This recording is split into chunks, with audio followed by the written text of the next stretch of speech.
Hello friends, welcome to Ramnath கூரக்கடை kitchen. இன்றைக்கி நம்ம கிச்சனில் ஈஸி அண்டு டேஸ்டியான ஒரு ஸ்பெஷல் ரெசிபி தாங்க பார்க்க போகிறோம்.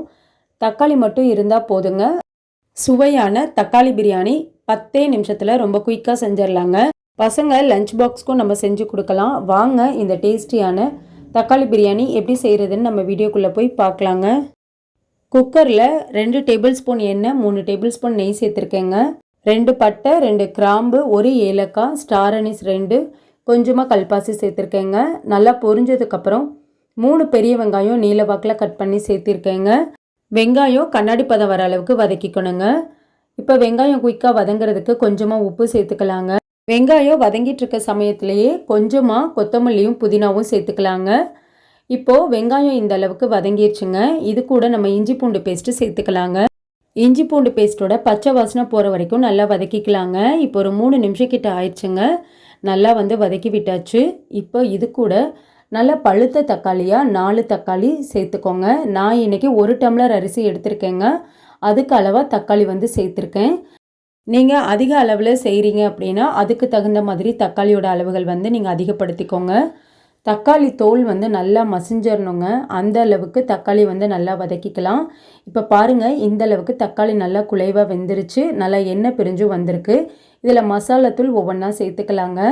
காரத்துக்கு மிளகாத்தூள் 1 டீஸ்பூன், மல்லித்தூள் 1 டீஸ்பூன் சேர்த்துக்கலாங்க. கறி மசால் தூள் 1 டீஸ்பூன் அளவுக்கு சேர்த்துட்டு நல்லா அந்த எண்ணெயிலேயே வதக்கி விட்டுக்கலாங்க. இப்போ மசாலாவோட பச்சை வாசனையெல்லாம் நல்லா போயிடுச்சுங்க.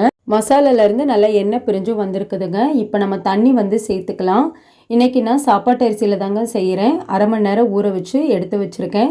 1 டம்ளர் அரிசிக்கு 2 டம்ளர் அளவுக்கு தண்ணி சேர்த்துக்கிறேங்க. நீங்கள் பாஸ்மதி அரிசினா அரை மணி நேரம் ஊற வச்சுட்டு 1க்கு 1.5 அளவுக்கு தண்ணி சேர்த்துக்கோங்க. தக்காளி பிரியாணிக்கு தேவையான அளவு உப்பு சேர்த்துக்கலாங்க. உப்பு சேர்த்துட்டு ஒரு தடவை நல்லா மிக்ஸ் பண்ணி விட்டுக்கலாங்க. இப்போ நல்லா ஒரு கொதி வந்ததுக்கப்புறம் நம்ம அரிசியை சேர்த்துக்கலாம். இப்போ பாருங்கள், நல்லா கொதி வர ஆரம்பிச்சிருச்சு. இப்போ நம்ம ஊற வச்சுருக்க அரிசியை சேர்த்துக்கலாங்க. தண்ணியில் உப்பு கொஞ்சம் அதிகமாக இருந்தால் தான் நம்ம அரிசி சேர்க்கும் போது கரெக்டாக இருக்குங்க. மீடியம் ஃப்ளேமில் ஒரு 4 விசில் வச்சு எடுத்துக்கலாங்க. இப்போது 4 விசில் வந்தாச்சுங்க. ப்ரெஷர் நல்லாவே அடங்கிருச்சு. ஓப்பன் பண்ணி பார்க்கலாம். நல்லா உதிரி உதிரியாக நல்லா வாசனையான தக்காளி பிரியாணி 10 நிமிஷத்தில் ரொம்ப குயிக்காக செஞ்சாச்சுங்க. டேஸ்ட்டும் ரொம்ப சூப்பராக இருக்குதுங்க. நம்மளுக்கு பிரியாணி சாப்பிட்ணுன்னு தோணுச்சுன்னா இந்த மாதிரி செஞ்சு சாப்பிட்லாம். தொட்டுக்கிறதுக்கு ரைத்தா மட்டும் இருந்தாலே போதும். ஸ்கூலுக்கு பசங்களுக்கும் நம்ம இந்த மாதிரி செஞ்சு கொடுத்தோன்னாலும் ரொம்ப விரும்பி சாப்பிடுவாங்க.